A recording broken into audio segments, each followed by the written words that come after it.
Olá pessoas, como estão? Voltando aqui para falar um pouco do resumo do que a gente fez no primeiro semestre, a disciplina de Geografia. Aqui é um rápido resumo, tá certo? Só para dar uma refrescada na cabeça de vocês, tá? O ideal é que você continue estudando, se dedicando aí na sua casa, certo? Bom, nós vimos em geral a localização do Brasil. O Brasil faz parte do continente americano, que conforme a gente já disse, a América é um continente só, mas por uma questão cultural, né, e de linguagem, né, de linguística, ela é separada, por uma questão econômica também, ela tem uma divisão, né, se costuma chamar América do Norte, América Central e América do Sul, né? Pode-se também chamar de América Latina, porque você vai englobar todos os países de raiz linguística baseada no latim, né? E aí você pega a América Central e a América do Sul. Bom,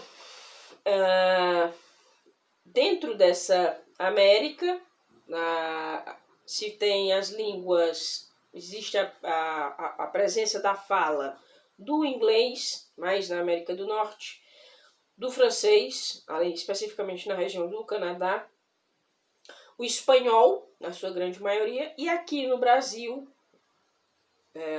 sendo o maior país da América do Sul, se fala português, certo? Dentro do Brasil nós praticamos 4 tempos, porque ele é extensa, a sua área é muito extensa, nós temos a presença de 4 fusos horários, né? Desde do arquipélago de Fernando de Noronha até o Acre, 4 fusos horários. Vocês podem verificar isso conforme no livro didático, certo? Nosso país, o Brasil, foi formado por 3 grandes grupos étnicos, né?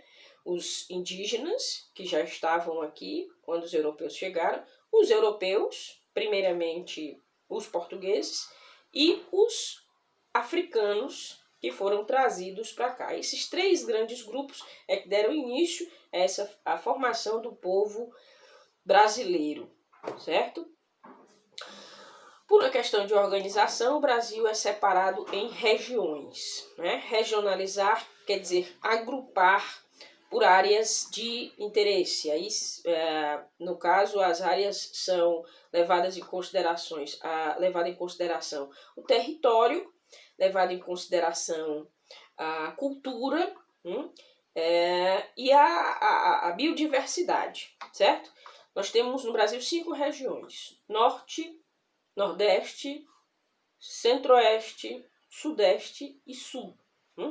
Cada uma delas com sistemas morfológicos diferentes, né? E a gente vai analisá-los ao longo desse período, do segundo período, especificamente cada uma dessas regiões, certo? Embora nosso país seja muito extenso territorialmente, nós temos uma grande população absoluta. O que é população absoluta? O número de pessoas que existem em determinado lugar, no caso aqui do nosso território. O número mais ou menos exato, a população absoluta. Embora nós temos uma população muito grande, nosso país não é igualmente bem povoado. Há regiões que são bastante povoadas e regiões bem menos povoadas. O que a gente pode chamar de povoamento, né? Também chamado de população relativa. É quando você pega o número de pessoas, a quantidade de pessoas que tem, e divide pelo tamanho do território. E aí sim, a gente tem aqui no Brasil regiões que são bastante povoadas, tem uma população relativa alta, e regiões que têm uma população relativa pequena, porque é dividido pelo território.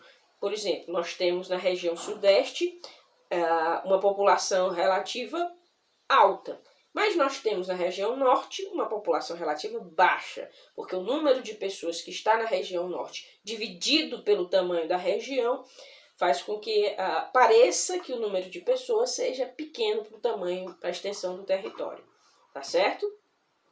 Então o Brasil tem uma população muito grande, mas não é considerado tão bem povoado, certo? Nós vimos também as taxas, né? As taxas que são levadas em conta para criação de políticas públicas direcionadas para a população. Taxa de fecundidade, que é a taxa que mede a fertilidade, a quantidade de filhos que uma mulher em idade fértil pode ter no Brasil, né? Essa taxa é medida nas mulheres dos 12 aos 49 anos, né? Se faz uma média de quantos filhos cada mulher pode ter, certo? Para ver essa taxa de fecundidade.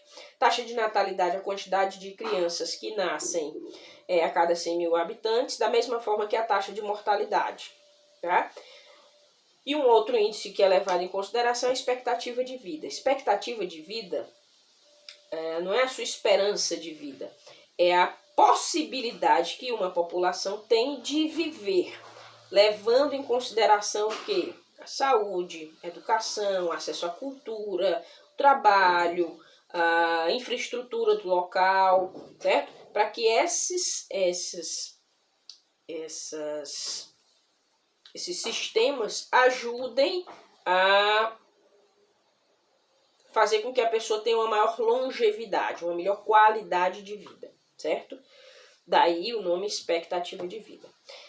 A população de um país, de um local, é contada a partir do censo. O censo brasileiro, o recenseamento, é feito a cada 10 anos, certo? No nosso caso, pelo IBGE, Instituto Brasileiro de Geografia e Estatística, que era para ter acontecido agora em 2020, mas por conta da situação da pandemia, não foi feito, certo? Vimos também a questão das migrações. Migrar quer dizer mudar, né? E as pessoas mudam na intenção de melhorarem a sua vida. Migrações podem ser internas ou externas. Migração interna é quando eu estou dentro de um país e mudo para uma outra cidade dentro do próprio país, né? Quando eu migro para outro país, eu passo a fazer uma migração externa, né? Eu sou emigrante, saio do meu país e vou para um outro país, vou morar em outro país. Quando nós estamos aqui no nosso país e recebemos um estrangeiro, uma pessoa de fora, ele está sendo um imigrante, certo?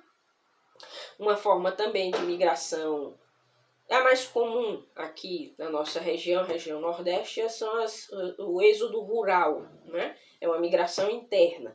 O êxodo rural é a migração da população que mora no campo, ou no interior, e vai morar na cidade para melhorar, na intenção de melhorar a sua vida, né? E um outro ponto que nós vimos, um percurso mais adiante, foi justamente a industrialização. Nosso país, a economia do nosso país é basicamente agropecuária. Está no primeiro setor, no setor primário. A agropecuária mexe com a criação de animais e a agricultura. Um país, para ser considerado desenvolvido, ele tem que ter uma indústria forte. A indústria já é do segundo setor secundário. Nós passamos por processos de industrialização ao longo da história do Brasil, mas ainda somos um país em desenvolvimento. A nossa indústria não é tão forte, né? Nós não temos uma presença, um investimento grande na área da indústria. É preciso evoluir nesse sentido, tá? Bom, esse foi um rápido resumo.